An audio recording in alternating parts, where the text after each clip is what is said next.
Hello, everybody. Welcome to Couple Conversations. I am Nicole, also known as Cola, and this is Chachi.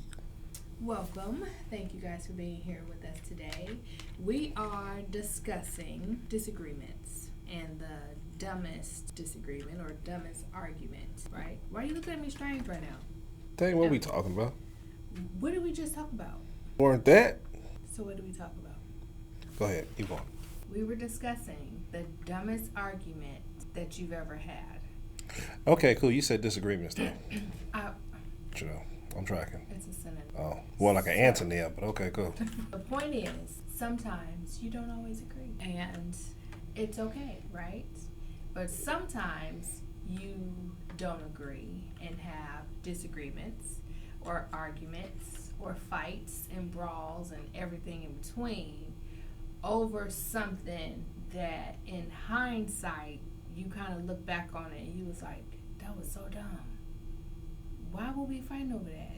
And hopefully my prayer and my hope is that everyone stays, like they have enough stick with itness to stay in the marriage and in the union to get to a place where they can and grow and look at some of their fights and be like, that was so silly, that was so dumb, what was we fighting over that for?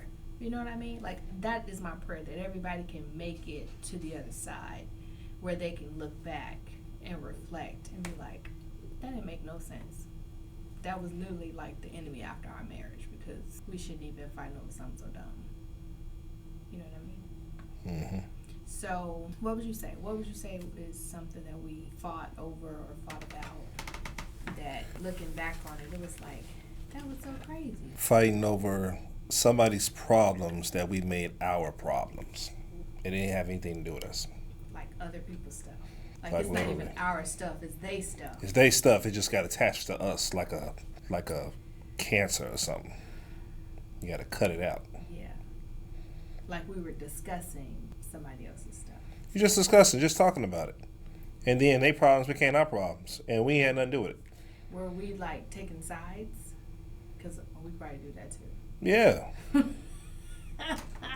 Yeah. Everybody got their favorite, so it's like I'm taking their side and you taking their side. And I weren't even trying to take nobody's side at that time, but it just became our problems, and I think that's an issue right there, bringing somebody else's mess into your foundation, because we used to bring the church's mess into business. We used to bring our parents' mess into our business, and then we start. That's the dumbest thing you can ever do. And I think some of it too was kind of us dealing with the pain of watching people close to us going through some stuff and not knowing how to navigate that new terrain. It reminds me, you brought this up to me, it's one of my favorite movies. You reminded me of Love and Basketball, when Q is realizing that his dad is like not the man he thought he was. You know, when he realized he got like a brother or sister or something out there floating around, and he sees his mom's heartbreak, and then in his relationship with Monica, he's like cold and distant and guarded because, and you see a lot of ego because he just does not know how to trust anymore, because that relationship with his father was shattered. And so, yeah, I think people do that a lot. We have done that. Me and, us personally have watched people around us deal with things, go through things, and then we brought it home and made it an issue between us, and we didn't have an issue. Exactly. So, rule or words to the wise is don't bring other people's trash home. No, that's right. Like garbage goes in the dumpster, not in the middle of your living room. Yeah, keep their problems outside of what you're doing with your family. That's a word right there. Indeed. And I think that's the problem with society right now. Right now, everybody is making somebody else's problems their problems. Ain't got anything to do with us. I think sometimes it's okay to support people and have genuine care, compassion, concern for the needs of others and what they're dealing with, have empathy and all that kind of stuff. pray, support how you can, but don't take on the weight of the burden and responsibility of somebody else's stuff, because it's their stuff to work out. And that's, I think, what I'm understanding from what you're saying. Yeah, people insert themselves into situations that they shouldn't insert themselves into, but they insert themselves into these situations, Yeah, and because mind your business. that person wants to handle it their way, Yeah. you're trying to give them advice. They don't want to listen to your advice. They just want to have an itching ear. And then you get frustrated because, wait a minute, why are you calling me with this if you really not taking the advice? And then you take that home, or the person, not you yourself, but the person takes it home, and they start talking to their spouse, like they some other dude on the street. Like, wait a minute, hold on, back up. Where do we get this from? All because somebody else's problems. One thing I found out is that McDonald's, they don't take Burger King's mess home. They deal with McDonald's stuff inside McDonald's. And the same thing with Burger King. Facts.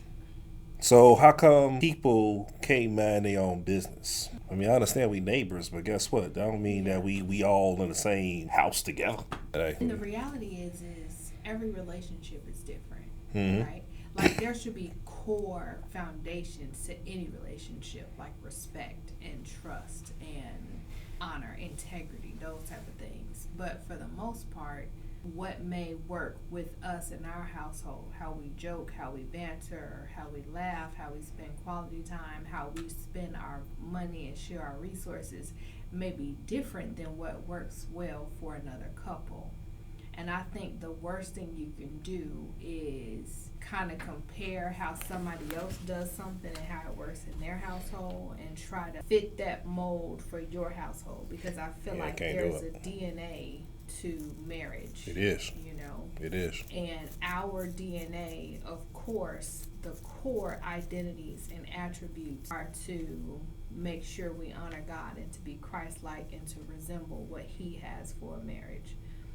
But the little nuances that make us work and make us tick and make us vibe, that's our DNA and marital personality. And I think people mess up when they try to adopt a DNA and a personality to their union based off of what they saw with somebody else. You may admire your parents or your in-laws or your favorite aunt and uncle, mentors and things like that, Yeah. and take bits and pieces, Yeah. as long as you and your spouse are both in agreement.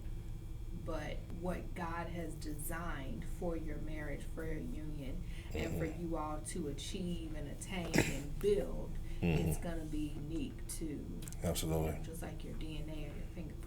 Absolutely. And it goes in so many different categories, not just for a relationship, but even when you're doing business, you're trying to model somebody else's business, or when you're in ministry, you're trying to model a TD Jakes or a Benny Hinn. Like, if you're not graced with that anointing, what are you doing? Like, seriously, there's no way in the world I'm gonna get up here talking the same way TD Jakes talk. I couldn't do that though.